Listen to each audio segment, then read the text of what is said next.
There's lots of things that people can do to get a better night's sleep without any professional interventions. Hi, I'm Steph Kersta. I am a registered psychotherapist, a mental health clinician, sleep specialist, and the co-founder of Home.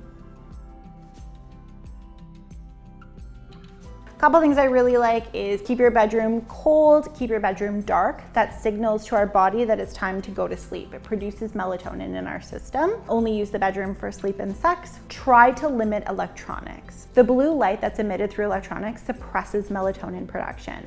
Melatonin is the sleep hormone. And so if you're scrolling on Instagram and then you put your phone down at 12 o'clock, you're really not gonna get into that deep REM sleep for 2 or 3 hours after that. Taking a hot bath or a hot shower before bed and then getting into a colder room is really helpful.